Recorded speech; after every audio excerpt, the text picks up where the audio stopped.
No holds barred. Make him break his bond. I already work around the clock. I miss. I don't remember what movie that was from. Do you? I remember the ad was on all the time. What was the quote? Go ahead, give me it again. I already work around the clock. It was Harrison Ford, I believe, wasn't it? It was like 20 years ago. Was it one of those romantic comedies where like some young chick is after him? No. He did a bunch of those. Extraordinary Measures? Oh, he's a doctor. Yeah. Okay. Yeah. I already work around the clock. I just remember it was in the ad. I don't think I saw the movie, but why is he such a grumpy old man now? He's just a grump. I told you to watch Shrinking. He's a great grump in that. I bet he is. I saw a great grump in Indiana Jones. So he got bossed around by that chick. And he's actually older now. All right, this is No Holds Barred. We do all kinds of shit every other week here on Friday.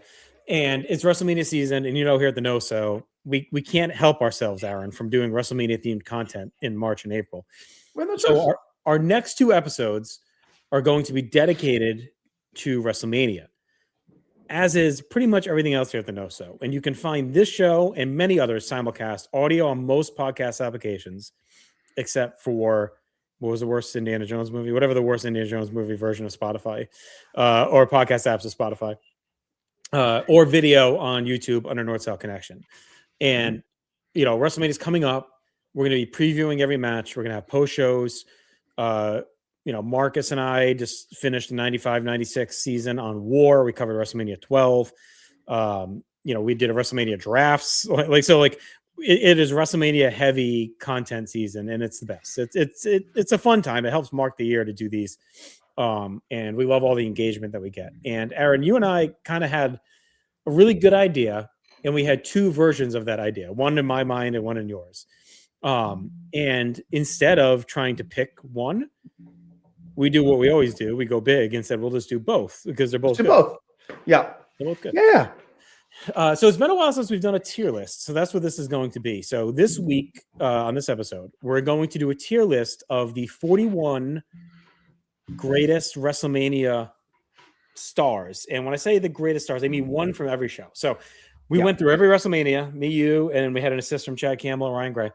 And we picked from every Mania the wrestler that came out of the show or other and felt like that is who you were thinking about, talking about, stole the show. Maybe it could be booked the strongest, or it could have been maybe not booked the strongest, but maybe they just came off the strongest and had a great night. Who is the company's guy coming out of the show? Or girl. Yeah, or girl. It's not just that, but that plays into it too. Yeah.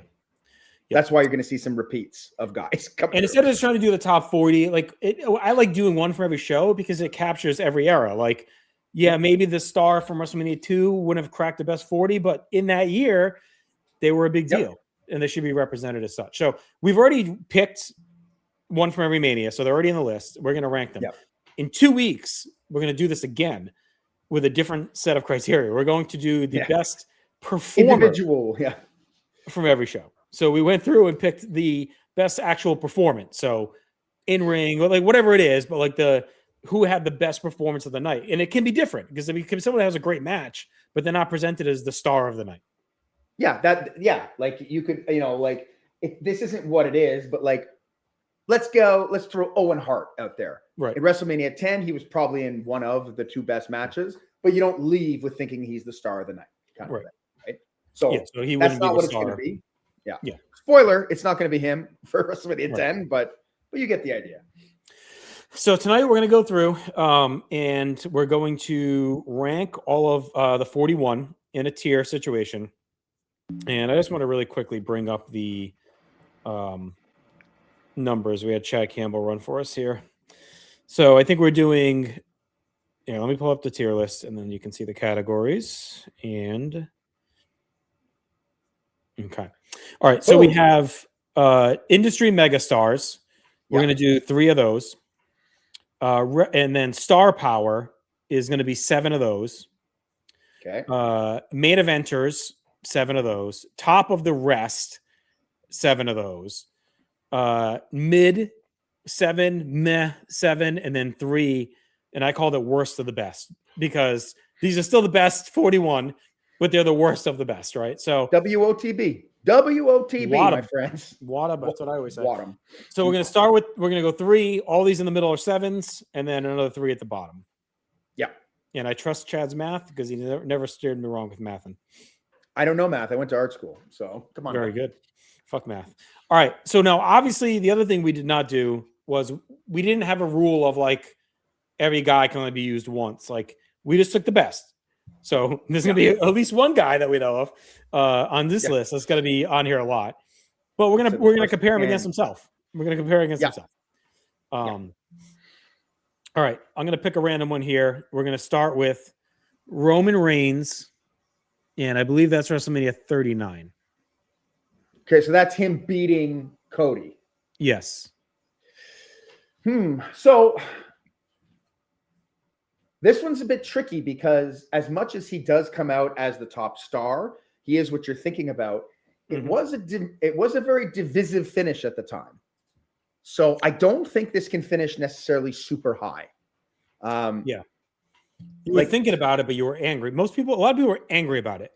There was a subset that liked it. Like I remember Ryan felt strongly that like him getting to the 1,000 days was big enough for them that it made sense to retain. It was a real risk because there's been more misses than hits when they've waited too long to crown the guy, right? It could have killed Cody. Yes. It didn't.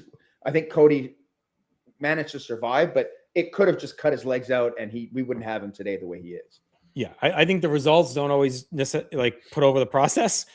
And I think they got lucky with the result that Cody ended up being pretty hot, that the WrestleMania 40 delivered quite a bit, but there's a real risk that falls apart and maybe Cody gets hurt or Reigns gets hurt or Cody just cools off.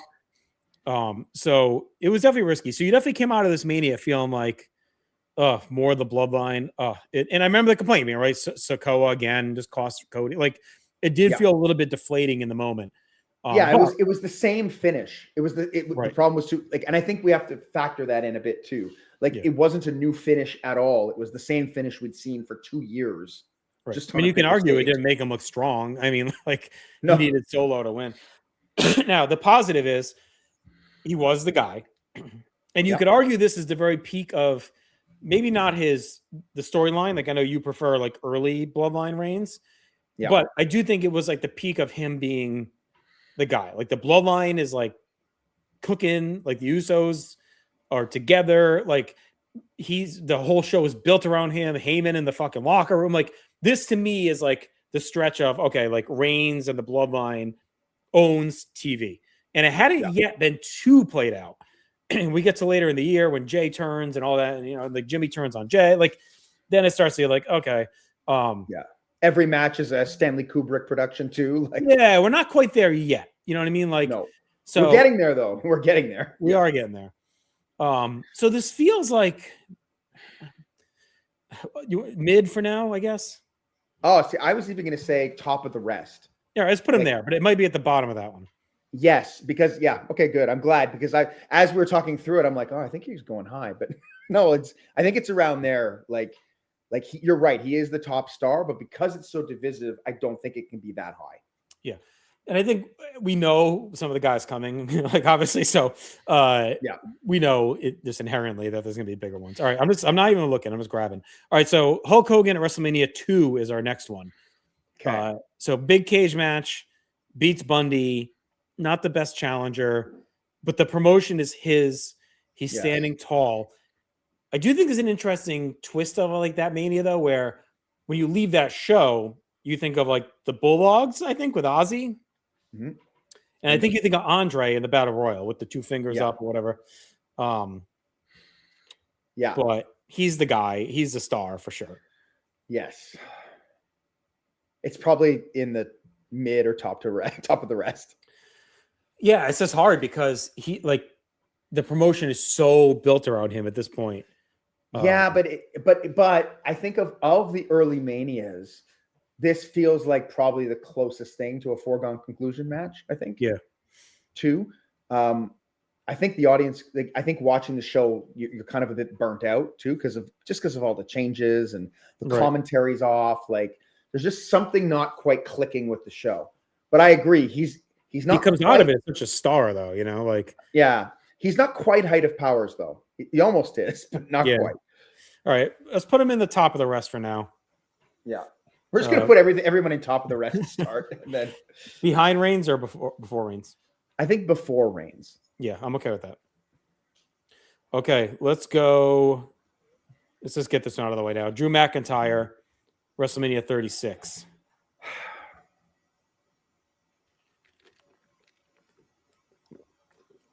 I think it's got to be meh.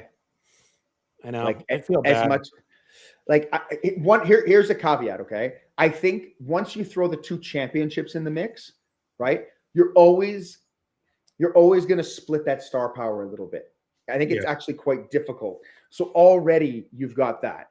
Yep. Then you've got the circumstances around the show, obviously, right? Like the performance center, the no crowd, but also I think they really shit. And I don't want to make this about match quality because I don't know if it necessarily matters, but I think they kind of shit the bed with the match with Drew and Brock. I think they could have actually done something special and chose not to. They just chose to make it like a finisher spam for the whole time. I think it's so unfair because like I think if that Mania takes place halfway through the pandemic, it's probably way better. I just don't think they knew what they were doing yet, and it was just bad timing. Like everyone was rattled. You know, people like me that were supposed to go were like down in the dumps on it. Like I remember just hate watching the whole show. I've never watched it back since. Like I was just miserable, and I was like, but I think if it happened in like August, you know, like it's probably a better show because they know maybe they get the Thunderdome, maybe they at least understand how to do what they're doing.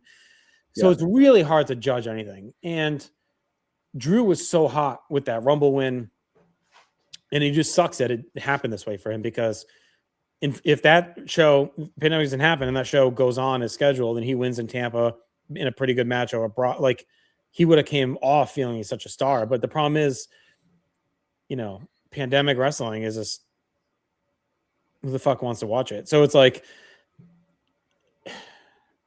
as good as it was for the company in a way because it washed all the bloat and the bullshit out. Yeah, it kind of rebooted them. It actually, I think, in ways saved the company, which is crazy. But I think the on-screen is like whatever. And I know there's stuff in there that's worth rewatching, but I think Matt feels good. But I do think he's in danger of worst of the best for that one of those 3 slots just because of the circumstances. Yeah, I agree. And it sucks because I really like Drew, but circumstances are what they are. All right, let's do Batista, WrestleMania 21. Well, Triple H had been like basically put forward as the #1 star in the company for the past 3 years, right? I mean, there were guys that kind of came in and out a little bit on that, but like for better or worse, it was Triple H's company, right? This felt like a signal moving away from that. Yeah. It felt like the crowning. It's the first guy I remember feeling like a proper crowning in a long time. Because like even when they crowned Brock at 2003, he'd already been champion, right? And even Benoit, like it felt more like a lifetime achievement than like we're rallying behind this guy for the company. Yeah, exactly. And I mean, even with Benoit, like the follow-up was ridiculous, you know, like, so yeah. So this one, I think this might be main event. Like, I think it actually goes there. I don't think it goes much higher. I mean, we'll have to see how Cena kneecaps him at all coming out of that show, or do you think because I think he feels like a bigger deal than Cena. And I think part of it is the way the matches are presented. He's on Raw. Like, I'm going to bring this up a lot during this era, the Raw versus SmackDown stuff. Like, Raw just was presented as a bigger show. So that's why, to me, he's the easy choice over Cena coming out of this. And he closes the show. He's standing tall at the end with the belt. He won the Rumble. Show. He beats the big heel. And I know JBL was a big heel too, but he was never the same serious level heel that Triple H was. And he really felt like the biggest star in the company. Like it just, they decided after that, no, we're doing Cena instead. Right. Like there's a lot of reasons for that probably. But I look, the example I always think about with Batista is how over he was even when the show wasn't on. Like I went to a show and they chanted his name the whole time. And like, this was the crowning of the new biggest star. The follow-up wasn't there, but it's only if he gets hurt. Like and the fact that he goes over Triple H twice strong after this, like he beats him 3 in a row, which never happens. But you know what? I actually think those 3 matches hurt him. And I know that seems insane, but like if you listen, like he's less over at the end of those matches. Yeah. And then a month later, they swap them and they give him the opponent that Cena's already beaten as a challenger. Right. Like I think they just had Cena in their mind and that's what it was going to be. Yeah. But let's view that on the night and say that yes, this is a major crowning for Batista. Yeah, I think main event feels right. Yeah. All right, let's do The Rock. I believe this is WrestleMania 28. This is a hard one. Yeah. Because like it's hard to rank this when you know he doesn't come back forever. And but I think we do that kinda, on that night. So it's not like it's hindsight. Yeah. Like it's not like we thought he was like we have a couple later where we thought they were staying around and they didn't. But like, you know, he like you knew this was like a one shot pretty much. Yeah. And I think that has to hurt it a bit because like part of this, not all of it, is he the company's guy? Right. And he's not. Yeah. Like he's not at this point. So and I think you leave the show thinking like should Cena have won, you know? I remember just being relieved that Rock had won. Like I couldn't believe they put Rock over kind of thing. I think this probably ends up in mid because of that. Like, it's a great match and that helps. It's like we've talked about it before, how it's in that lineage of the God matches, right? At Mania. Yeah. Yeah. And maybe the last one that's happened. I don't know. I'd have to think back. I guess Brock and Reigns in some levels on that level. But. Brock and Goldberg. That's a God match. Yeah, it's just so short. Yeah. Not that I love it, but I'm just saying, like, amazing. Yeah, they don't really give it the epic main event. Like, I think of the God matches as like either epic. Hogan Rock as the outlier because it's not the main event, but it's basically the main event. Should have been the main event. I think Hogan Andre, Hogan Warrior, Hogan Rock, Rock Cena. Like to me, those are the God matches, the Olympic gods. Look, but again, it's not a good thing that he feels like he could be the top guy in the company come out of the show. He shouldn't be. Sheamus is the new champion. Yep. CM Punk defended successfully against Jericho. Undertaker destroyed Triple H finally, and this is the guy they're putting forward at the end, right? So there's so many other choices that are still there, but yeah, you're right. It's not great. So that's why I think mid, because it was still a great moment, a great match, and he is a huge star. It's just kind of the wrong time. Agreed. All right, well, let's just stay on that thread. Let's go Ultimate Warrior, 1990, beating Hogan in the Ultimate Challenge. This is one where I really want to put hindsight on the side. And you know, again, we're looking at coming out of that night. And coming out of that night, it feels like the torch has been passed. Yeah, Hogan, like, they split the pop. But you leave that show feeling like, okay, this company is now going into the 90s. And it's going to be built around Warrior. Hogan was the 80s, Warrior's the 90s. Like, yeah. I think it needs to be star power. Yeah, like I think that's what makes sense to me because it was a true passing of the torch. And I mean, even the stuff with Hogan on the cart and all that leaving, like, I never viewed that as a bad thing. Like to me, that enhanced the Warrior. Like I don't know, I feel with a lot of these things. A lot of that discussion is hindsight discussion. Right. And it's hindsight discussion after the fact of like, I know all hindsight is, but not even looking at the matches, just being like, oh, this is where it started to go wrong. But no, in the moment, that actually felt really special. It felt special that he handed him the belt. It felt special that like he was leaving defeated Hogan. And we put the focus on him exiting as he was defeated and then back to the new champion. Yeah. So yeah, it's going to be up there. It's going to be up there. Because it really felt like coming out of that night, it's a new era. Like this is the guy. And how many? We're only doing 3 industry megastars, right? Yes, so it's going to be tight. That's it. Up there.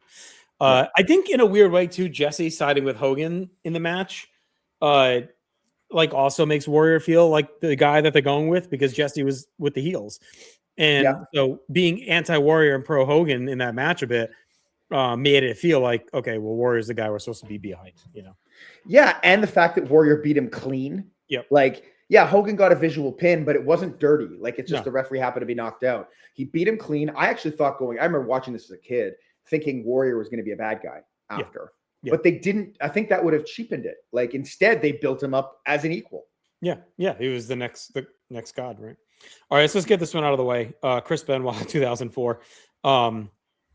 Usually we just kind of throw him away, and I honestly think maybe in 2 weeks we'll have to have a better conversation about it in performances. Yeah. But like, I do think for star power, that night feels special in the moment. You get him and Eddie, you get the family, the confetti. It felt like the dawning of a new day, like, you know, the way they did the Yes, it is. Yeah, yes, Vince, Shane, and Declan or whatever, like, you know, that picture, and it felt like it was meant to be where it all begins again, whatever the fuck this tagline was. But then when you really think about it, it's like, all right, Benoit's old. Like, this really felt like a thank you run, make up for not giving 2 years earlier.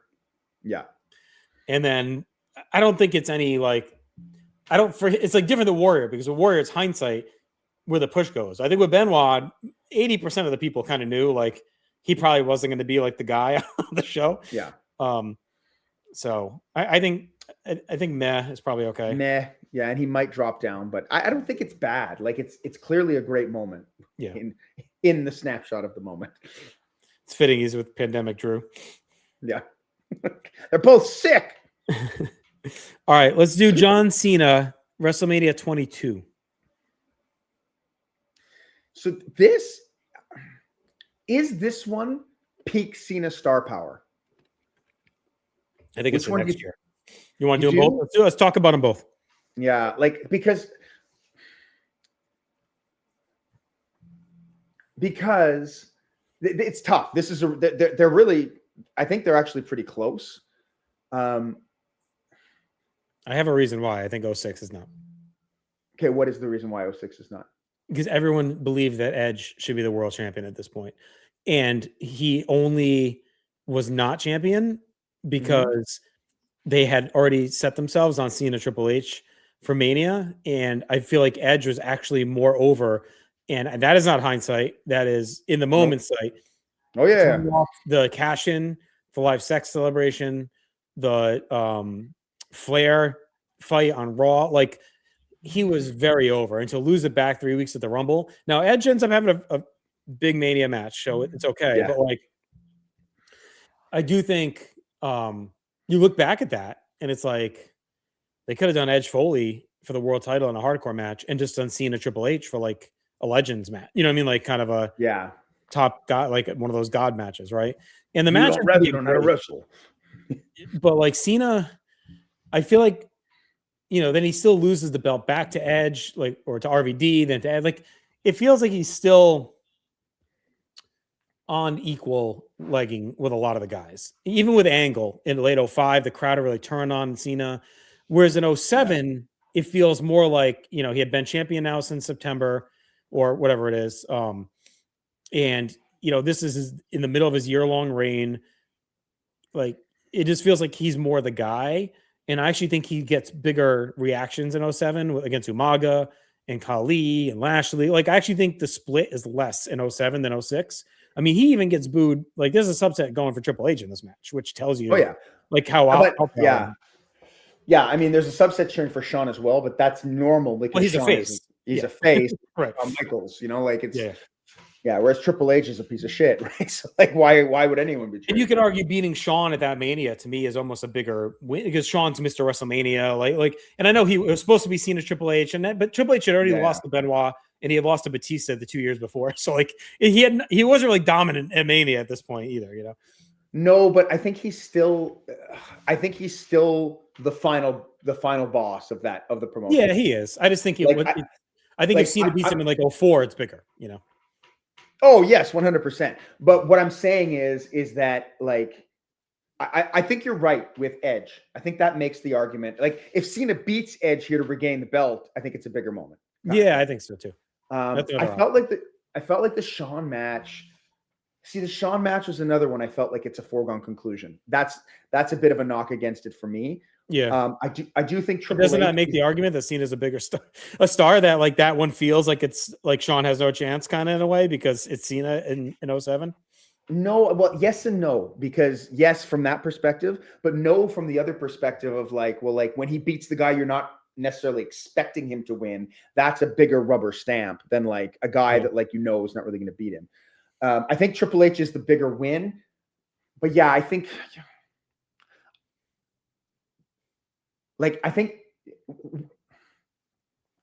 he's a funny case because he's crowned at 21, like that's crowning, right? But it doesn't feel like a crowning, right? Like this is Triple H is technically his crowning. I think that's his actual crowning, right? But I think you're right. Half the crowd was against it, and then the other half wanted Edge to be champion. And he ping pong still. Like he's kind of like equal to Angle in 05. Like Angle kind of was he win one by DQ, like, and then he flip flops with Edge. He loses to RVD. But 07, it's like he's champion for a full year, and he only vacates because he tears his bicep. You know what? I'm going to just say this right now. It feels an awful lot like 22 is very much like WrestleMania 2. I was going to say the same thing. So I think him around Hogan, I think below Hogan because Hogan's just like a force of nature in 1986. I can't in good conscience put him above Hogan. Yeah. But I think 07, I'd put him either the back of Star Power or top of main event for now. Let's put him back of Star Power and see if anybody knocks him down. Yeah. Because look, in the end, it is John Cena. Yeah. Like better or worse, like him or not, he was the top star. Like he was the top star and the guy from 2005 until about 2014.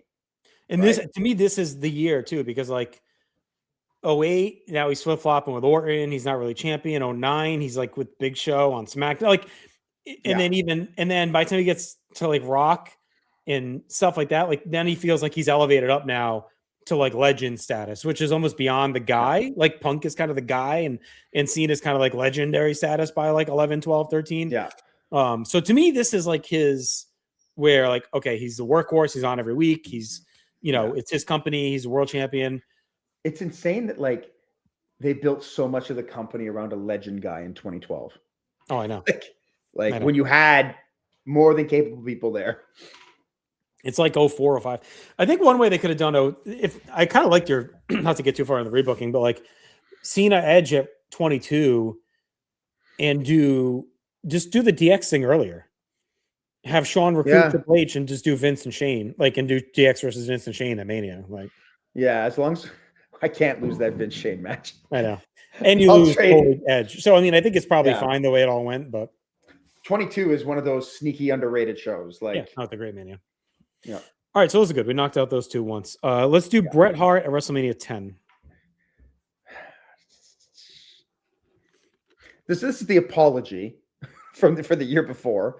Ties in a great at least few months storyline with Owen. It doesn't even tie it in. It ties Owen into the main event so they can continue their storyline. It feels like justice and vindication. You got the unique tournament at the end of the night. And truth be told, like going into that show, I don't know how much you think it's going to be Bret winning the title. Like, I'm sure a lot of people did, but I think Luger Bret felt like it was going to be the last match, and with Luger winning. Like, to me, that's what it felt like going in. Yeah. Like, it felt like because they screwed Luger at SummerSlam, it felt like they were going to crown him here. And instead, they go with Bret. And you have the incredible I don't want to talk too much about performance, but you have the incredible performance earlier in the night that enhances the moment later because you got that beautiful shot with Owen in the aisle and everybody on the shoulders. So they're crowning Bret as their guy. I don't think they ever as much. I think it's a smaller crown. Like if like Hogan and Austin and Cena are kings, this is like the prince. Yeah. Like, you know what I mean? And it's just a down time, which doesn't help either. Like it feels like they're pushing the new generation. They were trending a little bit smaller. So yeah, it feels like he's the best of the athletes. 94 does become his year. And like, I think it goes better than like Warriors 90. Way better. I think I put him with Batista main event for now. Yes, good. I think I would put him below Batista though. This one. Yeah, well, I just like he is like the way they carry him and crown him as like the guy, and beating Yoko was like a big deal because like Yoko had been champion essentially for a year and like no one could touch him. Like it's I know it's not Triple H, but I guess Batista does have like a 3-year reign of terror though. Yeah, I think I just think that no matter what, they don't look at Bret Hart on the same level as a guy like him. Okay. And I think we might have another interesting option later. So I'm okay with it. All right, let's pivot. Let's do a lady. We're gonna go Becky Lynch from WrestleMania 35. Also a man, I guess. Becky Lynch at WrestleMania 35.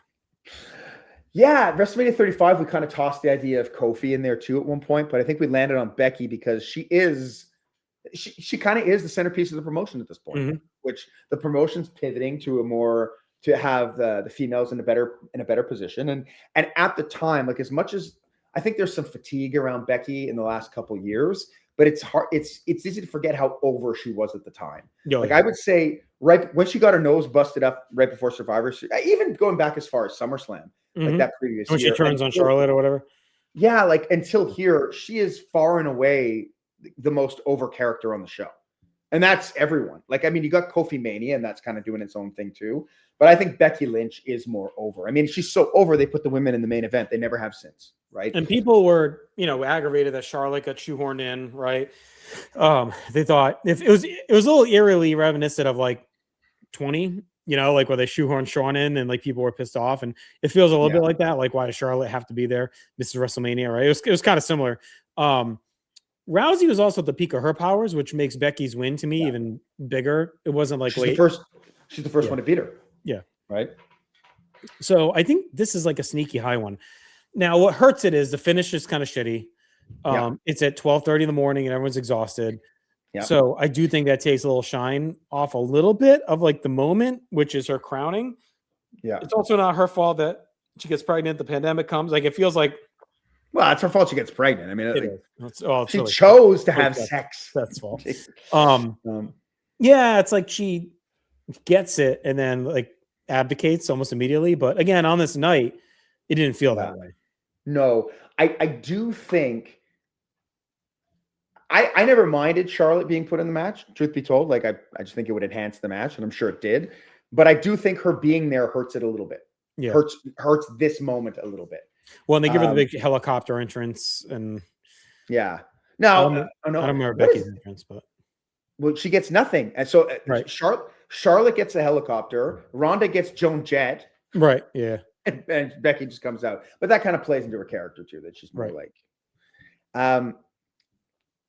main event. I think it's at the back end of main event if it's a main for event. now. Yeah, maybe getting bumped down because, but. All that to be said, the women felt like a main event on that night. I think that's the selling point, like you said earlier. Like that's the only time they did it. They felt big enough to make it happen, and she was the crowning star of the whole thing. Over their Golden Girl and one of the biggest like fighters of all time. So. Thank you for being a friend. Job the belt back again. Build back better. Let's do. We got so many Cenas here. All right, so. Let's do. Is this he's got the red on. Which one's this? 25? No, I don't know. It might be 25. Hang on, let me check our list quick. I just can't tell. The pictures are all small on my screen. No, it's not 25. It's 29. No, 27. It's 27. Oh yeah. This one's to me worst of the best potentially, or at least meh. Yeah. Well, I mean, it's so rare that you have the biggest star and your biggest guy and he doesn't win. And the match sucks. I know it's not his fault. Nope. Everyone wanted to see him in Rock at that point. Yeah. He completely overpowers Miz. Like, yeah. If there was ever a year just to do like put them in the undercard and just close with Shawn, Taker and Triple H, this probably right. Yeah, the Hell in the Cell would have been fine at the end. Then I get Shawn crying. It's the end of the show. It's the end of an era. Yeah, I think put him in worst of the best for now. And also this is also kind of the height of Cena fatigue. Yeah, where it's like just get him. It's enough now. Like it's enough. Like seen enough.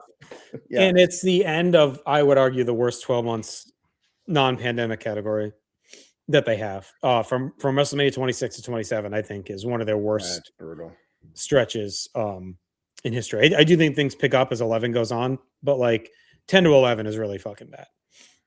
Yes, I agree.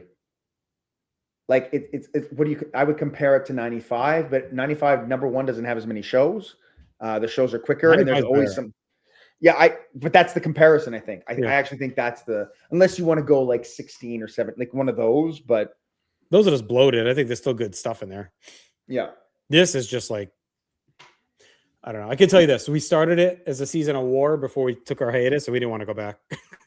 Like we didn't record. We just started watching them, and I'm like I tried, and I'm just like, I'm not ready for this yet. and it's the same matches month after month after month, and Well, and then you get the Nexus tease, which is good, and then that gets turned. They destroy it immediately. Yeah, so it's like, yeah, okay, he sucks. Oh, that sucks anyway. No, All right, let's do Diesel WrestleMania 11. Mid. No, I think it might be May actually, because he doesn't main event. Outshined. He's outshined. It's one of the worst periods in company history. Like, you know who main event over him?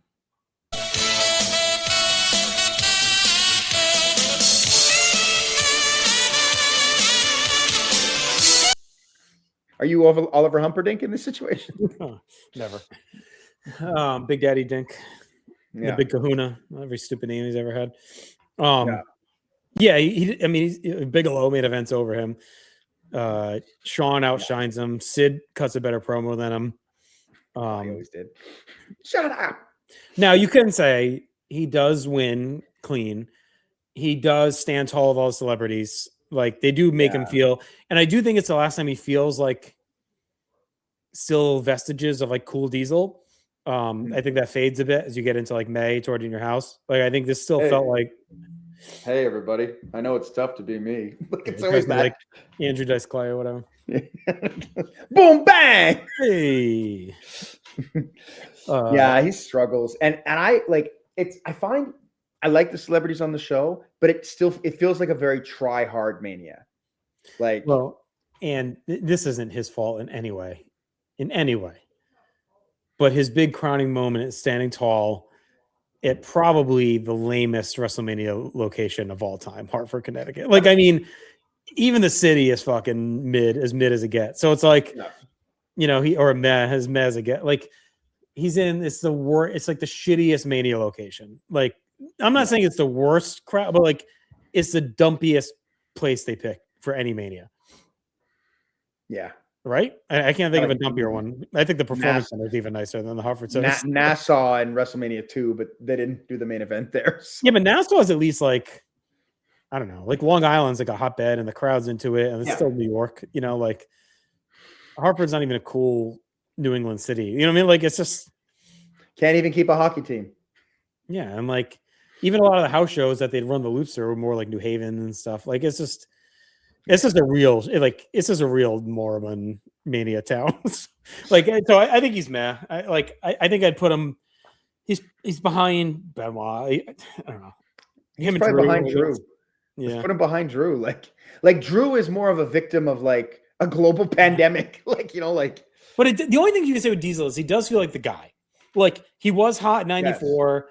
He went dominant over Backlund.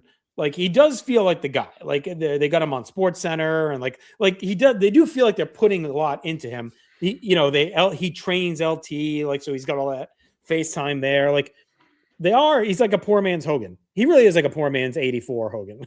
Like he's they're trying to make him that, right? Like the way he beats Backlund at MSG is supposed to mirror Hogan being a Sheik.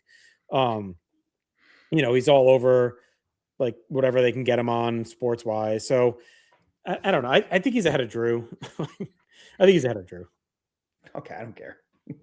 All right, let's do Stone Cold Steve Austin, WrestleMania 15. So the Austins are hard too. Like it feels like Hogan at 2 and Cena at 22. It's like not his peak, but like it's his company. But it's higher than it feels like Hogan at 2 and Cena at 22, but it's substantially higher than both of them. Yeah, I think because the year-long they're so hot. Number one, the year-long story, Vince in there, like it's he's getting revenge for the title being taken from him and in a nefarious way. So like I think there's just there's too much momentum behind that to like So maybe it feels more like we can do these together if we want. Hogan at 5. yeah, those Does it are feel actually similar very to that? similar. Like, Yeah. he got screwed. He's had this year-long story. It's his company. I think Austin's more in the ascent than Hogan is in 89. But I think they're similar. I think they're both. I think I'd put them both like main event. Top of main event, probably. Yeah. Like, I don't think they cracked that star power. I think the only thing with Austin is Austin had way more. Austin at this point didn't feel like a step backwards, whereas I feel Hogan kind of does in a different way. It's not they're on opposite sides of the mountain in this, so that's why this is kind of similar. It's like Austin is ascending, and Hogan's like here. This is neither of their peak, like. Yeah. But it's a similar story. It's a similar moment. Well, wait, similar overcoming the odds. A year-long battle. They got fucked. It's like very. Are we sure this isn't Austin's peak? Like, I don't know that's so clear because I think 17's his peak. I don't know because he turns like I don't know. I don't think so because he's not height of powers the way he is here. Like he turns, he's weak. Like the promotion is built around him, but not in the same. It's a diversion from the usual formula. Well, listen, we have Austin 17 on here, so like let's do him next. So let's just do these 3 then, like because we should decide on the Austins. Like those are the 2 Austins. Yeah. Well, there is one other one. We'll get to that because that's a whole fucking conversation. Right. Oh, actually, no, we didn't go with him, right? Not here. Okay. No, we didn't. But there is another. No, there's 3. There's another Austin. Oh yeah, right. Okay. Yeah. All right, so let's do 17 with 15 and with Hogan at 5. Like, go ahead. Well, I think we might need to compare 14. All right, let's do them all. Yeah, I think we have to do them all because I think. Look, 17 is the best match that he has with Rock. It's his best WrestleMania main event. It's not his crowning. It's taking the character a completely different direction. So for this, it's crazy, but for this project and what this is, I think that one might be the last one of the 3. Right. Does that sound insane to you or?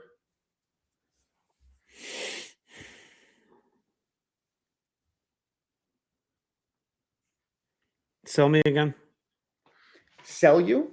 Okay, so I think that we have, if we look at it, we have his crowning, we have him overcoming his greatest nemesis, and then we have him turning and going a different direction. I think when we're talking about star power, the one at 17, once he turns and then he turns on the night, right? I think that just because of that, it makes it the weakest of them all. I'm not opposed to having them all high. I just think it's the weakest of the 2 in terms of his star power. Because again, remember how divisive that was too. Like in the way that Roman Reigns' win was divisive. Yeah, I guess I'm just stuck on it being like the Dome. It felt like the biggest match, one of the biggest matches in company history on probably the best WrestleMania in company history. Like I feel like there's part of that there too. I really wish they did the turn the next night. If they had done the turn the next night, this one might be higher. Yeah. But I think because they did the turn, you don't leave thinking, wow, Austin's the man. Right? Well, and the story is weird too, because like he had been hurt. He hadn't really been great. And then he wins the Rumble. He's great in the Rumble, but then he loses to Triple H. He's questioning himself. Yeah. Yeah. It's an interesting take on it. It's not one you would think. I think he's still ahead of Batista. I think they're all ahead of Batista because look, let's face reality. Austin and Hogan are the 2 biggest stars ever. Right. So their biggest moments are going to be at the top. I think that's just the nature of what this is. So I think, yeah, I think we can probably, and I would say that 17 one, I might put it between Warrior and Cena. Yeah, I'm okay with that because Warrior Yeah. comes out of that feeling so big. Yeah. Now the other two is where the discussion actually is, and I think 15 is the one that needs to go to industry megastars. Yeah, I think the more Because we've talked about it, I agree because it's red hot. It's the biggest storyline. It's yeah, in theory the culmination. Yeah, it edges along, but it's not the same. And then yeah, he's hurt by the end of the year. They had the rage party. Like it definitely feels like. I mean, yeah, just anecdotal, but like being in college, like wrestling suddenly was like hot and cool to talk about, and he's yeah. a big part of it. So I'm okay with that. Would you put 14 after Hogan 89 or Well, before? I think Hogan 89. I think we need to put the Warrior ahead of Hogan 89. Okay, then I think Austin is too because Austin and 14 Yep, to me that's feels fine. like Warrior. It feels below. I think it's below because Shawn's not as strong as Hogan. Yeah. Um, Oh wait. Oh, I see what you're saying. Yeah, yeah. right. Like Yeah. Warrior beating Hogan is a bigger deal than Austin beating Shawn. And the Yes. moment is Yes. bigger too. Yes. Yes. Yes. Yes. Although I think you could make you could make an argument, and I don't know how much I want to actually make it, that like the momentum for Austin going into that show and turning the promotion into his promotion is bigger than any momentum Warrior ever had. Like, Yeah, because but don't forget, 14, they're not hot yet. They no, still haven't beaten Nitro. They're getting better. The roster's getting a little better, but like it's not like suddenly they're off and running. Like they don't really take control till like 99. Like yeah, 98 is very back and forth in the ratings and the programming. Like WCW 98 is still hot. Like I think everyone thinks like it dies after Hogan's thing, but like 98 WCW is a fucking juggernaut. Like they yeah, really don't fall off until the summer of 99. So like yeah. it's Because not like even when WWF starts winning, it's right. not by a lot. Now I'm not saying 90 WWF is hot by any fucking means, but I'm just saying like It's not. it's not like Austin's ascending and the company is on fire. No, but I think it's hard to compare because I did live through both, but I was 10 and I was 9 and 9 and 18 or whatever I was, right? But I Right. can't remember I remember feeling that palpable excitement the whole build in a different way than Hogan Warrior. Right. Like it really felt like the world was changing more with Austin. I know that sounds insane because we put a psychopath god on top. I said I didn't want to make the argument, but here I am making but like anyway, I'm okay with Warrior being on top, but like I think it's way closer than like I feel that the margin there is razor thin. Yeah, all right. Let's go. I mean, Austin ends up being the biggest star. He's got Tyson. That's fine. Are you keeping Hogan 89 above Austin 17? No, WrestleMania no, 17? I think it should go behind Hogan that one, and maybe Cena should be ahead of it too. I know it's crazy. Hogan 89 is still like the guy though. Like no one touches him that summer. Like I mean, he is. Yeah, It's his promotion for next year. yeah, they're actually similar. Leave Hogan and Savage ahead. Yeah, I think so. I think Hogan's just bigger. Okay. All right. Let's do. Well, we're here. Let's do Triple H 2000 and Triple H 09. Okay. I'm gonna have trouble with 09 because I wasn't really invested. Okay, that's fine. I wasn't really invested in the product at that time, and like I'm not I'm not very bullish on Triple H. Well, and the match hurts it. It should not have main evented over Shawn and Taker. No. And Triple H isn't the man anymore. No, I lied. Going in, it was hot. There was, I think we talked about this when Scott and Chad and I did WrestleMania 25 for the vault. Going in, I do think the Triple H Orton build was hot, and I do think it actually warranted being the main event. I don't think anyone knew Taker Shawn. No, was going to be as good as it was. So I'll walk that one back. Like I don't think it was a mistake to close with it. The mistake was the stupid stipulation. This was a blood feud, and it should have been a no holds barred garbage fest. And I don't know if it was Triple H trying to prove he didn't need to do that to have a Mania class. Like I don't know what the rationale was, but it completely went against the whole fucking storyline. Like that's like a backlash stip. Like not the Mania main event. Beat up his wife. Yeah, that should have been Triple H comes out and just kicks the fucking piss out of him. And I think it would have been fine. So I think the way they present that match hurts. I do think it's one of his best stretches. I do think 08 to 09 is like his last, like he's got good matches in a sense, but like that 08 to 09, like I do think he's kind of the guy in that time. Like I actually think he had gotten himself into a pretty good spot. He was pretty over. He wasn't super overbearing anymore. And then he edges into the last DX run after that. And that's where it gets bad. But yeah. But I do think this is toward the bottom. I do think the company's just cold. Like it feels like the Diesel Drew section. I'd put him actually. You're being awful to Drew. Well, he just gets fucked by the moment. So yeah, I know. I'm okay with that placement. He should be ahead of Diesel, I think. Yeah, I think so. Because it's funny, they're actually pretty similar. Like they're both like a good face, but not super hot. Like right. Yeah, the only thing is different because Triple H is established as a star, and Diesel. Yeah, but this isn't the Mania that establishes him. Like no, I know, but he's like over, like he's there. Like Diesel's not quite. All right, so Triple H 2000, because I think it's an interesting one. He's the first heel to win at Mania. Mm-hmm. You get the McMahons in the corner. You know, it's similar to Austin McMahon a little bit. Although he's not a heel term, but Vince turns. He realized on him to win. Everyone really just wanted to rock Triple H. You got Foley and Big Show stuck in there. And then they just get rid of them and actually have the match. Well, Foley actually hangs around longer than you think, but Big Show's out quick. Yeah. I don't know. Like everyone wanted Rock to win. They punted a month. But he does feel like the guy in 2000. Like he's put over Foley twice. I don't know. It's a tough one. I can't believe I'm saying this. I think the fact that they went with a heel walking out as the champion needs to count for something. So I'm thinking main event. Yeah. And I'm thinking ahead of Batista even.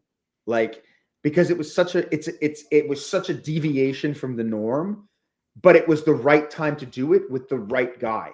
Because he was so, like, he was really good then. He was really good. He was really over. It was a shock finish, but it wasn't like an angry shock finish. Like, I think people wanted Rock, but it's not the same pissed off as like Cody not winning. You know what I mean? Mm-hmm. And I mean, the whole promotion was built around him at that point. So like, I don't know. To me, it makes sense putting him up there. Yeah, I would agree. It feels like they're really building the promotion around him. They had given him Steph. They had him kill Foley. Now he walks out of Mania as champion. And he does justify it in the months to come with in-ring, like, performance. Yeah. And then, like, even if you look at the aftermath, he switches the belt back and forth with Rock. But I actually think that's more of a that speaks to more of what the promotion was at the time than anything else. Like 99, the belt changed hands, like 15 times? So it wasn't unusual. All right, so let's go. You think he's below Cena 23 though, because it's more his promotion? Well, let me just say, for me, and I would say, and I shared this too at one point, but I think until WrestleMania 18, it's the face who leaves Mania with the title. It's their promotion, right? With a couple of exceptions.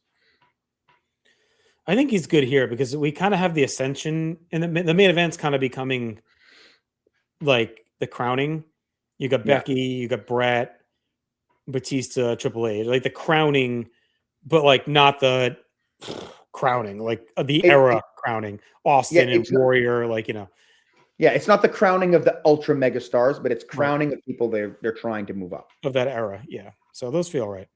All right, let's do Seth Rollins, WrestleMania 31. Because it's similar to those in a way. Yeah.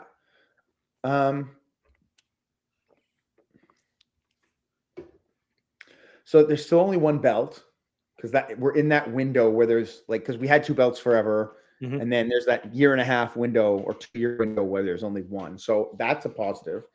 You get the cash in, which is huge. We get him spinning the belt. We get the beautiful shot. We get this amazing things. But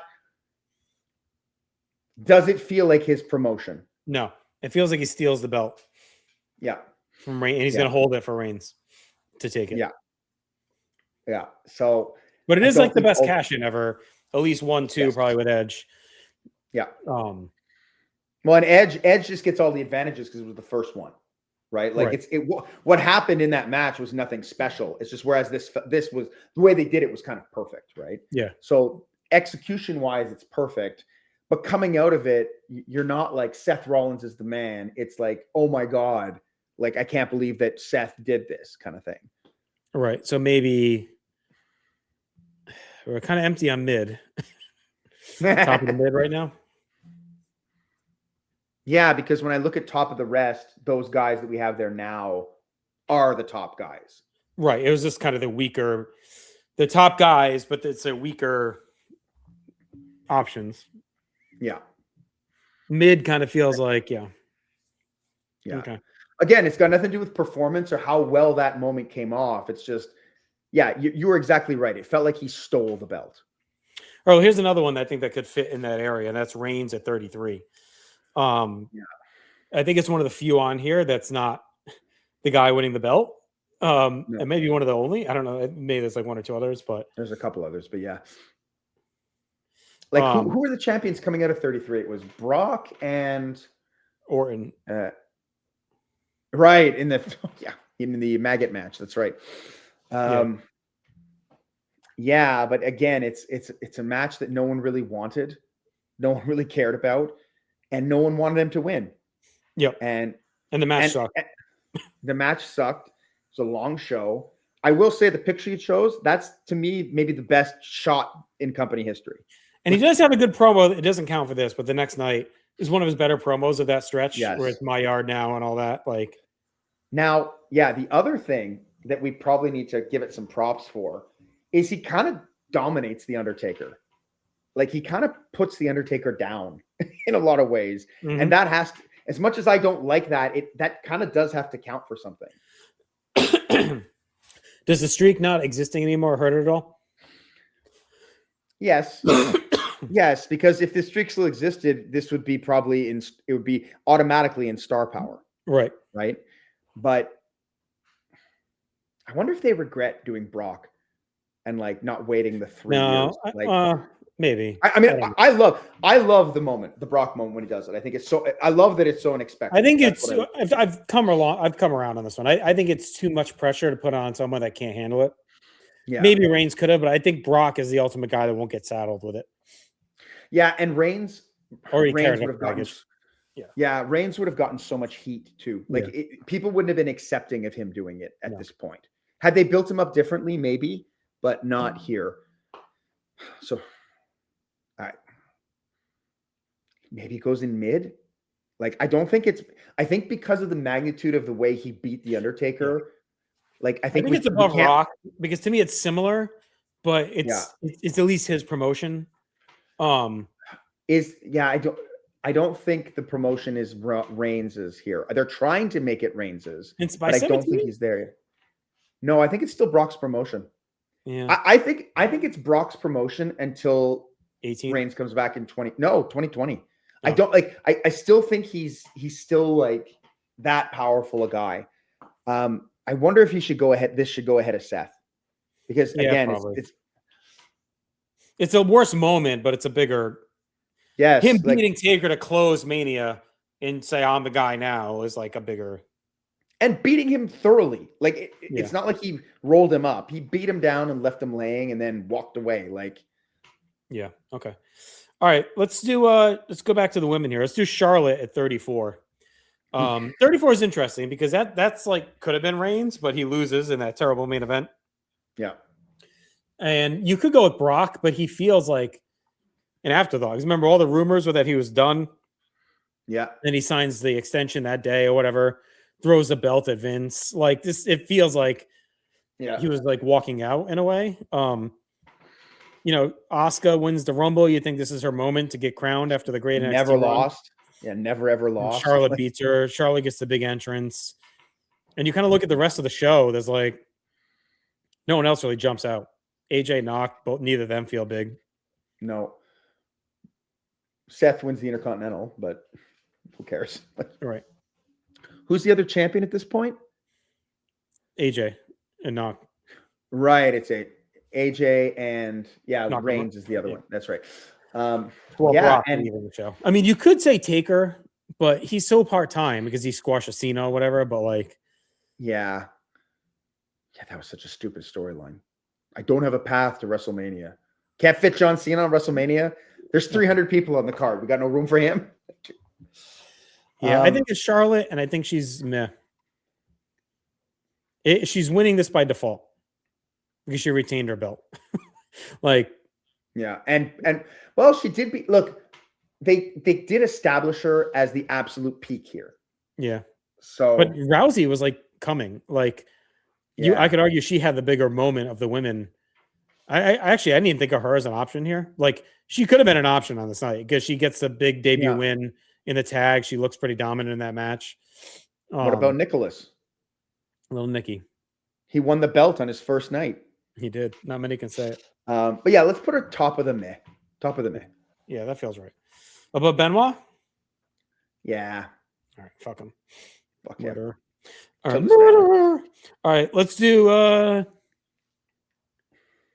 who's this fucking it's like all Hogan and Reigns like.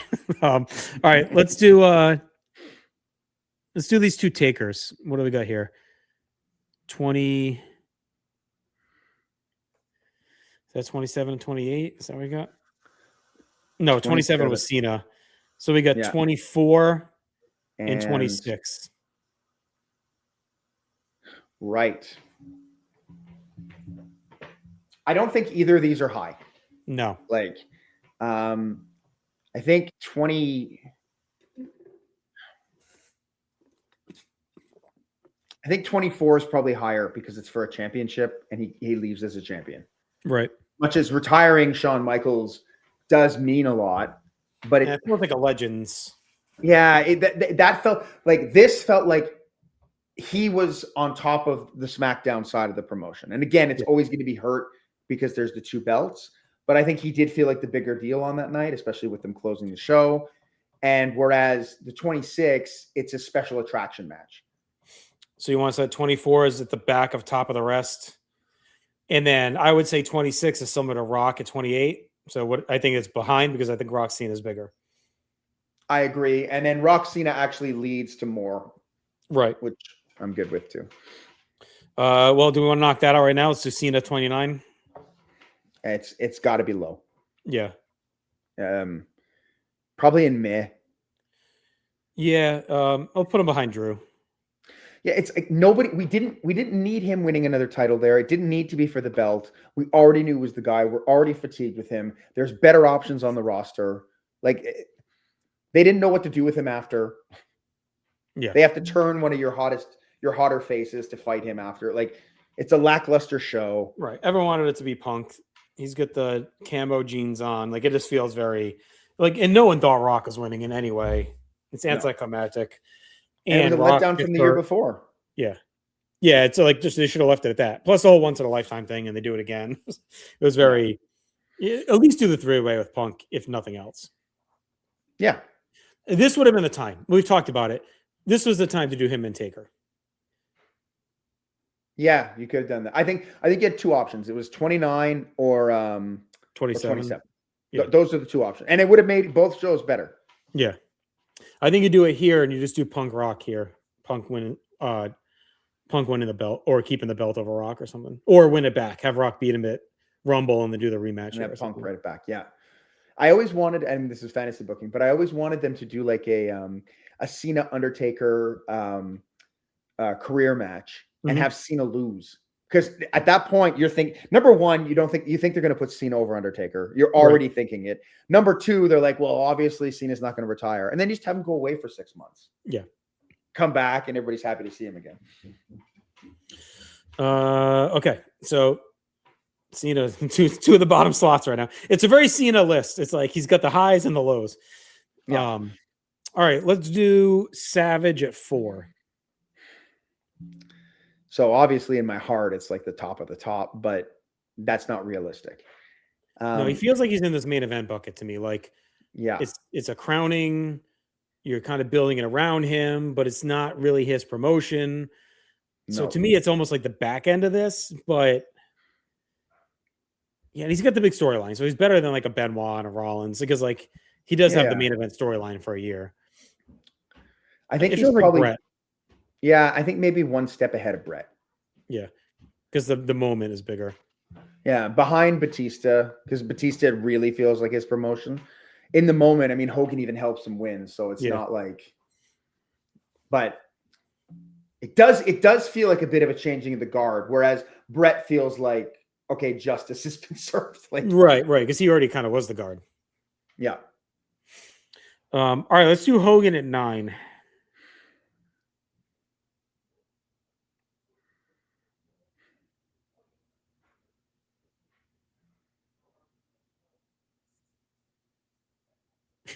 I don't think it's the worst. Like I don't think it's good. I don't think it's the worst. As a 12-year-old coming out of the show, I was pretty excited. Yeah, the crowd there is going absolutely bananas. Like, it does feel like the negative is it does feel like they bailed on this youth movement. It's like a football team or a baseball team that's like, oh, we're all in on the youth. We're bringing up all our young guys from the farm. We're going to be an exciting team. And then they trade like their top pick for like an aging quarterback or something. Like that's what it felt like. Like you just talked for 2 years about rebuilding this roster, and then you immediately fucking panic and go back. Yeah, I don't think it was a good choice, but in terms of like, does the tag hurt him at all though? Too that night? I think you forget about it. I think, and by the end of the night, it's like. I think if you were on the night, you probably remember it, but like I think it's kind of forgettable that he's in a tag match midway through the match. Like when you think of WrestleMania 9, you don't think of the tag match. You think of this, right? This, and it worked. That's the other thing. Like I'm not saying it should be high. I don't think it should be in worst of the best. Like I think it's probably in meh. But even that feels weird saying because like it worked in the moment. Like. Yeah, I think we're gonna have to move some of these Maz up to mid, probably. Let's move Charlotte up to the back of mid. Okay. I think Benoit goes up to the back of mid. Okay. And I think Hogan is better than Triple H. It's just it feels almost like in this Taker Rock boat. Yes. It's like he's not really gonna be the guy, but he kind of feels more than them like the guy. He feels more like Ben Rollins than the guy, and it's a similar kind of moment, actually. It's kind of an original. Yeah. Maybe we put him ahead of Rollins behind Reigns. Yeah. Now we have 7 here. I'm going to put Benoit back down, actually. Okay, good. Actually, I think Benoit should be ahead of Charlotte. Okay, put Charlotte. I don't care. Right. It feels like a bigger moment. She didn't kill anybody, but whatever. Not yet. She didn't even kill one person. Not yet. All right, let's do Cody at 40. I think it's going to go very high. Yeah, I don't know if it go. Do you think it goes to megastars industry? I don't think it goes that high. I don't think he's there yet. All right, I think it's the top of the behind Austin, ahead of Warrior right now. Yeah, because it is a hot period. It's similar to those. Yep. It's actually hotter than 90. Way hotter. The moment is insane. It feels like a big time torch passing. Yeah. You get the year-long build. Finish the story. Yeah. Yeah. It's an emotional moment too, which you don't get too many of. I mean, the bells and whistles they throw in that match too are freaking incredible. They make that match feel like it's the season finale of wrestling. Yeah. Like if wrestling ended that night and never ever happened again, it's like okay. Well, it was a good payoff for the last 25 years of wrestling. Yeah, like so. In a way, it felt like the end of the Vince era. Like if you look at it, to me, it feels like the end of the Vince McMahon era of wrestling. And I think that's what it was kind of meant to be. It was the first Mania without Vince. Just look at the lights in the crowd. They're all that fluorescent green. Yeah. Like it's stupid, but that's a small detail. It's like, that's a shift. Yeah. It felt very much like, okay, this is the new era. Okay, let's do Brock Lesnar at 19. I think he feels very much to me in this main event level. But because it's similar, I'm just trying to keep it grouped similar, to here. Yeah. Like he feels like, but it's kind of like Brett, where he's winning the belt for a second time. The company's kind of down. Yeah. It's a great performance.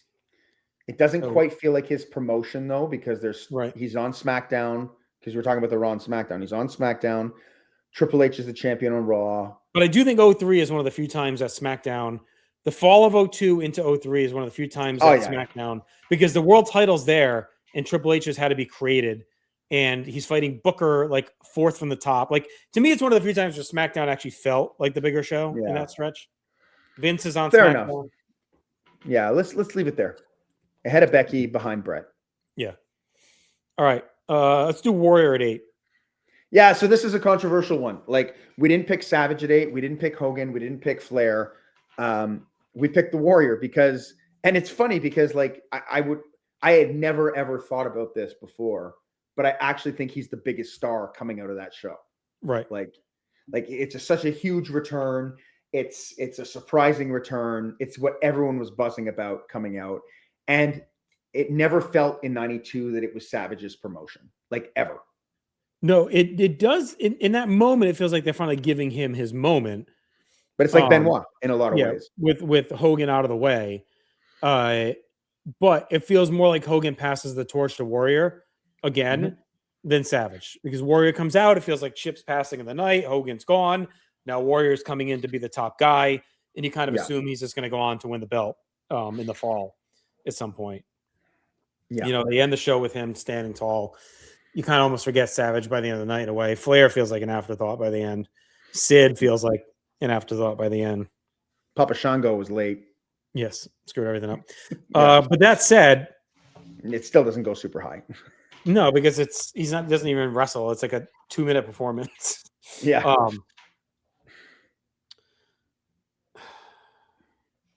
I don't know. It's not worse. I don't think it's worst. Like, because it's not offensive and it doesn't suck in any way. Like, it's kind of unique. There's really nothing like it. It's similar to Hogan at 9 in a way. It's just in Rollins. So maybe after Rollins, because he doesn't win a belt. 2, 3, 4. Okay, so that's, if we leave this mid there, that's our 7. Not that we have to. Okay.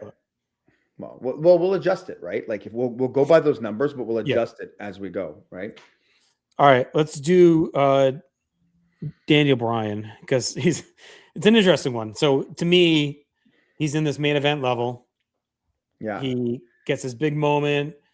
You think it's going to be about him, but it kind of doesn't. So in a way, the more we do this, the more I think Benoit's low, because I think Benoit fits with these guys more.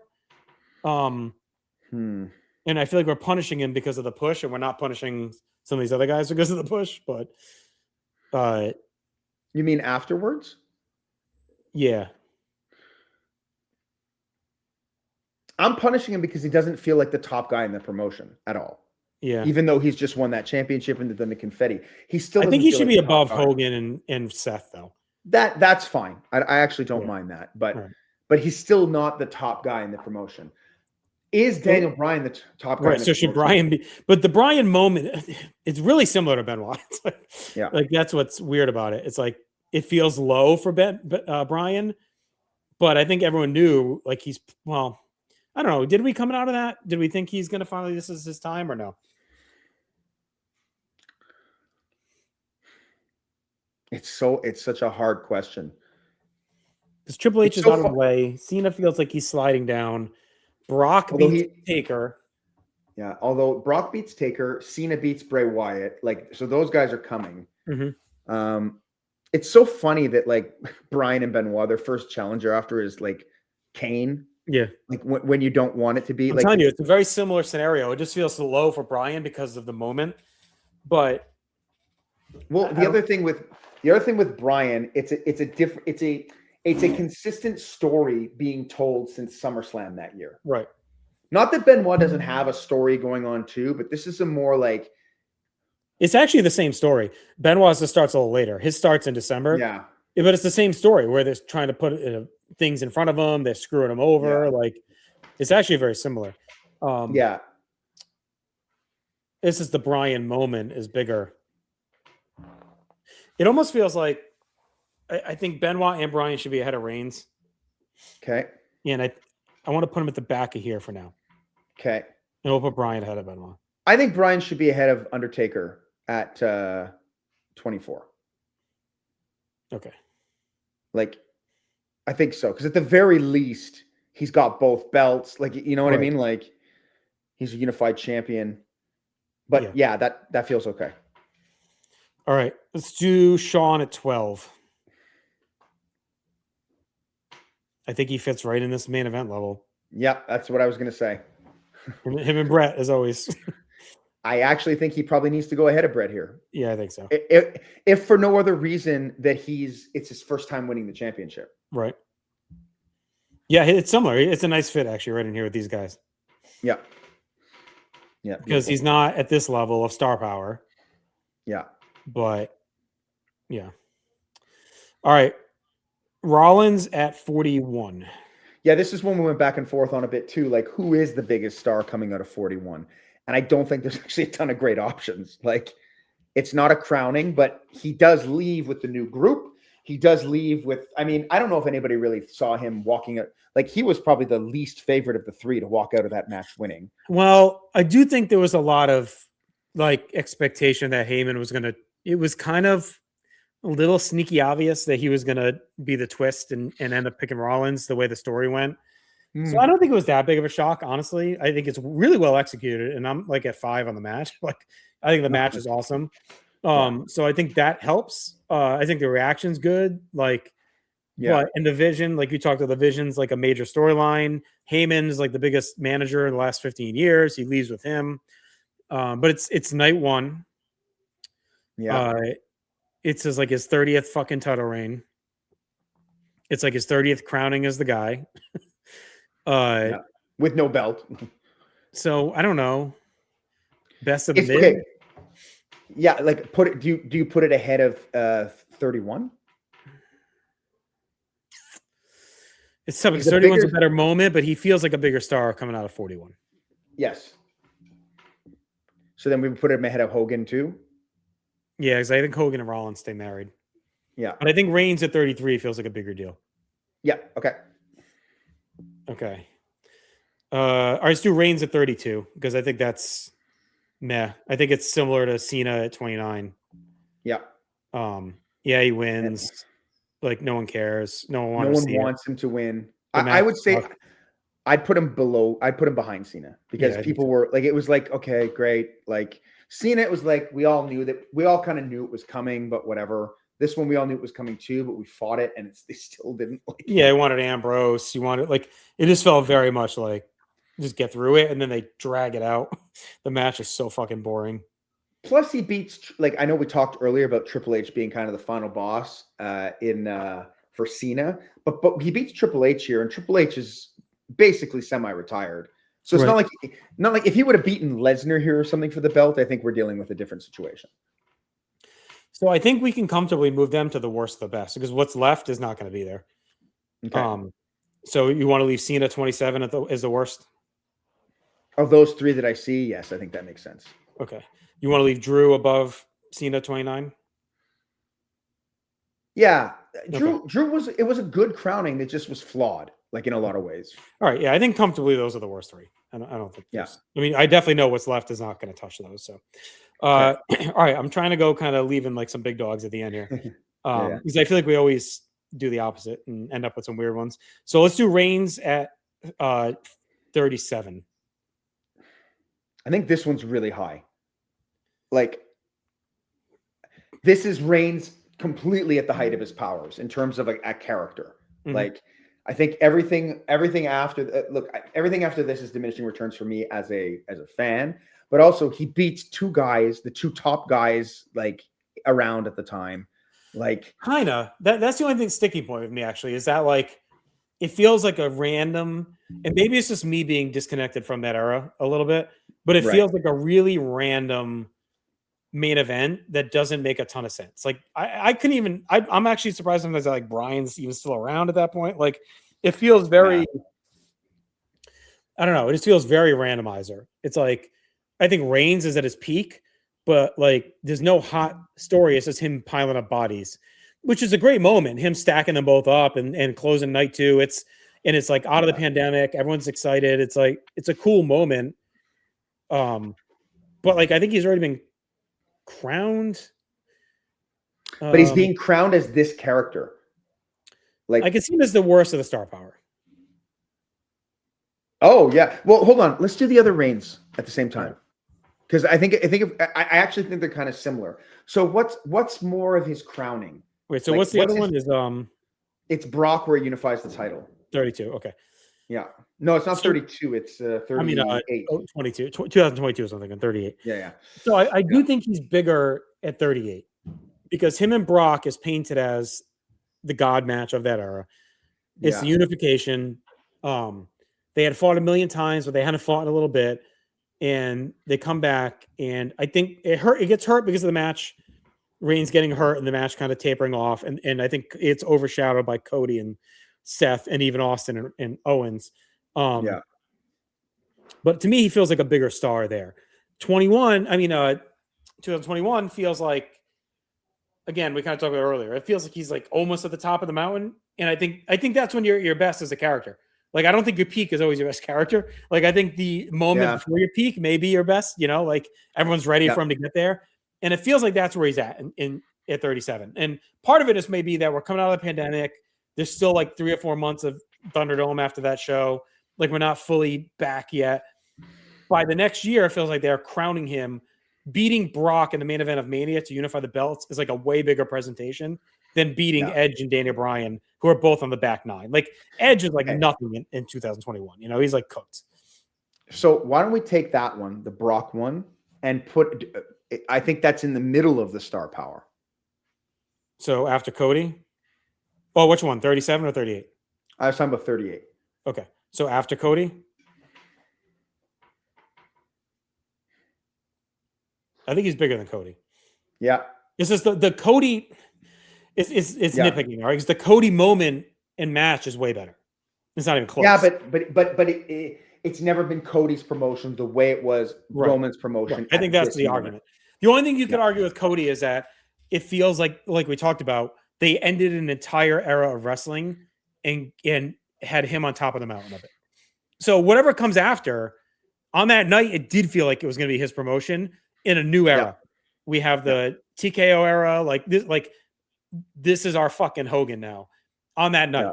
So if we haven't really looked forward for anyone else, so I don't think we should punish him, because I do think on that night it felt like he was coming out of this as their Hogan. Like we are pissing on the grave of, and not pissing, they paid tribute to 25 years of wrestling, Undertaker and Cena and Rock. Like all of this is now gone. Like we are starting a new era with this guy on top. And you said it before, the face leaving is usually like the bigger deal at Mania. I think I'd have Cody ahead on that night. You're talking me into putting Cody in the top run. Yeah. I think you should put him in there right now. Okay. And then Reigns is good here. Yeah, because the way the sell job that you're doing of like the era of wrestling ending, that's more important than almost anything. Right. Yeah. And they didn't do it with like a guy. They didn't do it with the wrong guy. They did it with the right guy. At the right I think time. there's going to be a very interesting third one that goes in there. We'll see. All right. So where do you want to put 37 Reigns? Let's put 37 Reigns at the back of Star Power. Okay. Because I think he's higher than the main event guys there. Yeah, these are all going to move down though, because yes, I know. We got to move. Like, all right, I can tell you right now, there's no more meh. So we got to move Taker. Well, wait, let's just get them all in. Let's get them all in. I'm just moving these now because they're not. There's nothing else. So, and there's nothing that's going to touch mid. So hang on, let me just do this. Benoit down here. Doesn't want to let you put it there. Taker there, and Brian. Poor Brian's going to mid. Okay, now we'll leave the top like this because the last 5 we have are going to all be heavy here. hitters. They're going to be Okay. here. All right. Okay.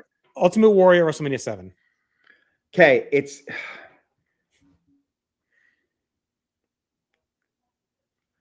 top of the rest. Right, because it's an all-time match, top 2 match. It's an all-time moment. So Warrior's one of the exceptions we talked about, like coming out of that show. Right. Warrior for me, for both of us, feels hotter than Hogan.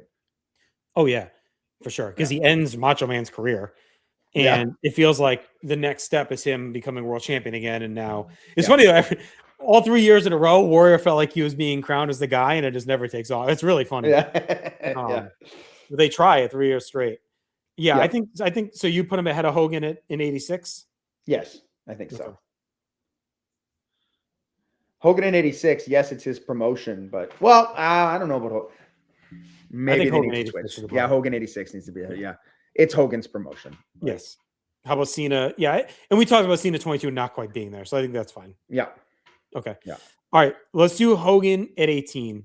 Because again, it's not Triple H we're going with here. Like, no, it's Hogan, and I think he's similar to this other bucket of Rock, Warrior, and these guys. I think he's ahead of them all, though. Yeah, because the match was better. But not just the match. I mean, like he changes the entire course of the promotion in that match. Yeah, but then he fizzles out in a month. But again, we don't. But even coming out of that night, it feels more like a nostalgia moment. We didn't know that it was going to change the course. Like in the moment, it just feels like, oh, he won, but it's like okay, like he didn't win. Oh, right. Even that. That's the other thing. He lost, right? Like, yeah, it's a weird one. Because it feels like it should be down here with Rock and Taker and Warrior and just like a great epic match that means nothing in the long run. Right. And we're not basing it on match or performance. It's just the star. He does feel like the biggest star in the company coming out of it. Like there is that. Yeah. And that's a company with Rock and Austin. But is he really looked at as like a long lasting star? Or it's just like, hey, it's Hulk Hogan. He's always going to outshadow everyone. I don't think it matters. I think the point of this project is who's leaving as the top star. Right. So compare him to Hogan at 9. I think he's higher than that. Okay. But again, yeah, I think so. I think that's probably around there. But people are happier about it. Right. All right. Well, here's another good one. Bret at 13, because I think it's very similar to Warrior at 7.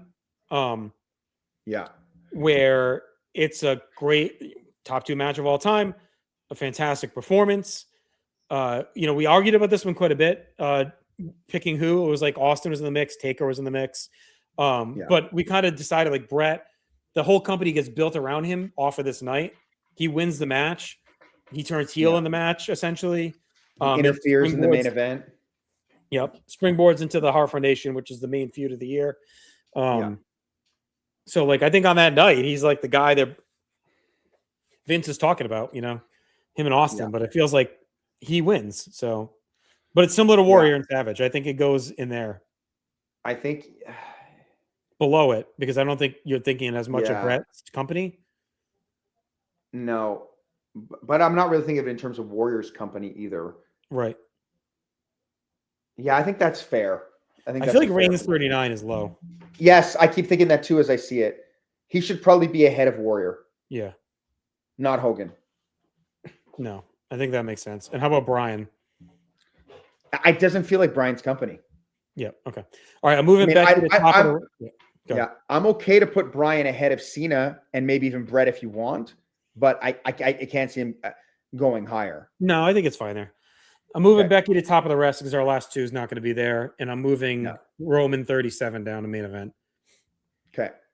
Because it does feel like his Mania crowning in that run. So it feels like similar to these guys, like Triple H, Batista. Like this is like this tier is like the guys that are becoming the guy, but not in the top periods of the company. No, and Roman, when you look at that lineup too, Roman is the biggest star of all of them. Right. And then when you think of this line, it's like the epic megastar run. Yeah. Their biggest at their peak. And then we have the all-timers. All right, so we got 2 Hogans left. I saved them for last because I think it's an interesting discussion. WrestleMania 1 Hogan and WrestleMania 3 Hogan. I don't know if WrestleMania 1 Hogan is that high, as much as it is his promotion. He doesn't defend the title. He shares the spotlight with Mr. T, which whatever is fine. But he's with tag Mr. T. match. Yeah, it's a tag match. I just think that like it's hard to put that ahead of like single title defenses where he comes out on top. But so here's my sell. I guess I'll go a quick sell. He's with Mr. T, is one of the biggest entertainment stars of all time. He's positioned equal to him. They do Saturday Night Live, they do Sports Illustrated, like huge publicity. They're coming off war to settle the score. Rock and wrestling is huge. Without him on top of this card, WrestleMania probably it doesn't become WrestleMania. Fails. Yeah. He's with all celebrities. You got Muhammad Ali, like Liberace. These are massive stars. Like it's not like fucking Jonathan Taylor Thomas. Like these are like the biggest stars in the world at that time that he's standing in the world's most famous arena with. So I'm not saying he should be. I think Hogan 87 is our third megastar, but like, yes, I think he's in the star power. And I just look at these guys and I'm like, the only guy that feels more transcendent than him in 85 is Austin in 14. It's the hottest period. Like they're red hot. They're on MTV. He's recognizable around the world. That whole show is literally built on his back. Put it there. I'm with you. I was debating having it at the top, but I think 3 is just bigger. Yes. Well, 3 is height of his powers. Right. Like the absolute height of his powers. It's the absolute crowning. He beats the unbeatable guy to become the undisputed top wrestler ever at that point, right? Biggest show of all time at the time. The slam is like the biggest WrestleMania moment ever.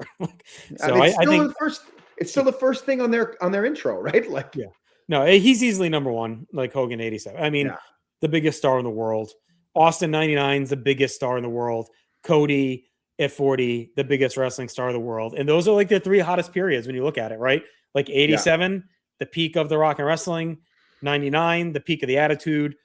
40, the peak of like the TKO rebirth era, right? It's kind of been down a little bit since then. So it feels like they're the 3 top of like the biggest eras in wrestling. So I think it really works well to have them be the 3 in this kind of an order of success. Like I think that works well. And it's interesting when you look at the next couple of guys like Reigns, Warrior, Cena, it's like very high level stars, like almost tippy top, but not quite there. I'm thinking, what do you think of Cena here? Ahead of Warrior?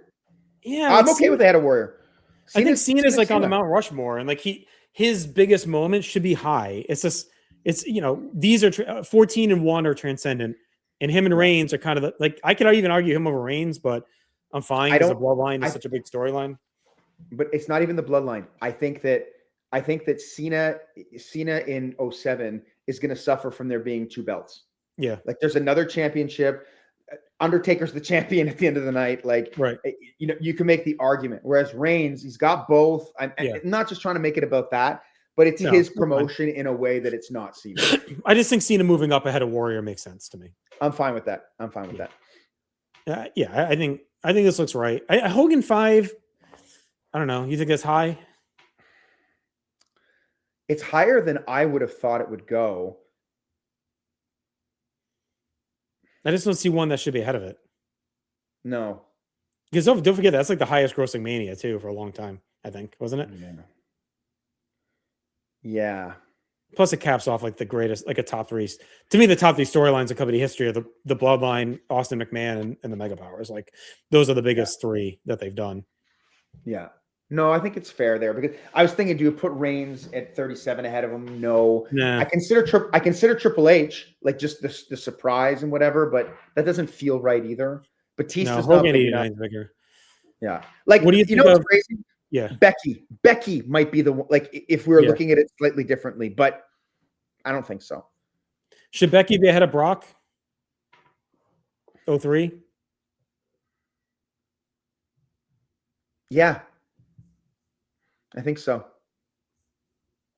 Should Brock be behind Hogan? I think we only had Brock here because he fits this profile of these guys, though. Yeah. I will put him ahead. No. I think he should. I think he should probably be behind Roman there too. Yeah, I think so. But not behind Warrior. No. I think that's good. So I think you can see like a nice symmetry. Like kind of the worst is whatever. Meh is kind of like the moment is cool. doesn't really mean much in the long term, or just kind of then the last 4 here are just kind of like they But tried to also, crown them. well, look when you look at the Meh, they're all shows with the exception of Drew where they didn't crown anybody new Right. Yeah. or in some instance crown anybody. Like Right. Charlotte's your title, Taker, Rock are not champions, War's not a champion, and they're all the defenses. Yeah, and Drew just gets hurt by the moment sucking. I think him not being in the worst is like a win for them, for the for the pandemic. And you kind of look at mid is kind of like, you know, either like Roman and Hogan are kind of like they had the huge nights, but they weren't really the guy coming out of the night. Maybe you should put Benoit ahead of Undertaker there. I think so. Yeah, yeah. I think Benoit and Bryan are similar. Yeah. In the top of the rest, and then this is nice symmetry here. I think we did a good job. Should we put Hogan ahead of Undertaker on that mid? No, because Taker's crowned, and it feels like he may have a run in 08, coming off of that. Yeah. It's just Hogan on that night felt like it was just you didn't really think they were going to give him the world title. Like people were when they go that way, felt like a big shock. Like I think coming out of this, you think it's a one-time magic in the bottle. It's really like they're not going to really run with Hogan as fucking world champion, right? Like I think people were shocked coming out when they did that. It also speaks like I find the ones at the bottom, like the guy, like for instance, like in theory, like 18 should have been Triple H, but it didn't deliver. Right. So a lot of these bigger stars at the bottom, it's not their fault, but like they're replacing what should have been for somebody else. Correct. Yeah. And then you got kind of the 3 shocks at the end here that don't mean much, too much long term. No. Then top of the rest I like because it's kind of like guys that are either crowned or come out of the show big, but they're not the guy, Yeah. Hogan 86 feels low to me because I think it's just so much Hogan. Like they got to go somewhere, Yeah. Like I think it's bigger. We just kind of like you could argue that this main event level here should all be below 86. Yeah. Or the whole top of the rest, because these are at least like crowning. Like main event was like guys on the coming up. Like we just kind of stuck them in a row. But it's those guys becoming official main eventers. I know, but they're all like in down periods, kind of. Is not Triple H. No, I know, but he's still not the guy. Rock is the guy, and he's still the heel. Rock is the guy. Yeah. All right, let's quickly read through these. Let's go by row. I'll do the bottom, then you do the mid, then I'll do the mid. Okay. So we'll go from worst to best, worst of the best. The last one is our 41st ranked John Cena at WrestleMania 27, and then Roman Reigns at 32, and John Cena at 29. So those are our 3 worst. And then we're meh with Drew at 36, Diesel at 11, Triple H at 09, not 09, 25, Charlotte at 34, Taker at 25, Rock at 28, 24. And Warrior at 20. I mean, that's 26. No, that one's 26. 26. That's it. Excuse me, 26. Rock at 28 and Warrior at 8. All right, then we go to our mid tier. We got Seth Rollins at 31, Hulk Hogan at WrestleMania 9, Seth Rollins again at 41, Roman Reigns at 33, Hollywood Hogan at 18, Undertaker at 24, and then Chris Benoit at 20. Yeah, top of the rest, we've got Daniel Bryan at 30, Cena at 22, Bret Hart at 13, Ultimate Warrior at 7, Brock at 19, Reigns at 39, and the controversial Hulk Hogan at WrestleMania 2. Main event level is our third from the top. We have Becky Lynch at 35, then Bret Hart at WrestleMania 10, Shawn Michaels at WrestleMania 12, Randy Savage at WrestleMania 4, Batista at WrestleMania 21, Triple H at WrestleMania 2000, and Roman Reigns at WrestleMania 37. Now the star power category, so second from the top, we got Hulk Hogan at 5, Steve Austin at 17, Warrior at 6, Cena at 23, Reigns at 38, Hogan at 1, and Stone Cold at 14. I think you could argue Hogan at 1 could be higher, but it's okay. We're done. And then our industry mega stars, kind of the 3 biggest stars coming out of a Mania. And I love the symmetry we ended up with because it's the 3 biggest guys with the 3 hottest periods leaving with the belt. Cody Rhodes at 40, Steve Austin at 15, and Hulk Hogan at 3. So there you go. That was a lot of fun. Leave comments on either YouTube or our social media. Let us know, like, would you argue any should have been something else from these manias, and then of Oh, what yeah. we picked, what do we get wrong? Like, there's a lot here to noodle on to let us know like what you would have done.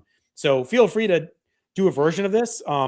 If you search this tier maker, I could probably link it in the comments on YouTube. I'll do that. This is a template I made, so you can go in and do your own and share it.